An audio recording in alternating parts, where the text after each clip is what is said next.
தேடி வந்த அன்பருக்கு அருள் காட்சி தருபவனே எழுந்தருள்வாய் எழுந்தருள்வாய்.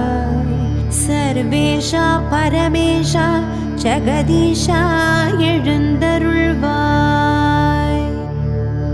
பிட்டுக்கு மண் சுமந்து பிரம்படி பட்டவனே வித்தார சூடலை திருமேனியில் தரித்தவனே சீடனாகி மகனிடம் உபதேசம் கேட்டவனே மானுடனாகி திருவிளையாடல் பல புரிந்தவனே எழுந்தருள்வாய் எழுந்தருள்வாய். சர்வேஷா பரமேஷா ஜெகதீஷா எழுந்தருள்வாய். ஜோதி வடிவான அண்ணாமலை ஈசனே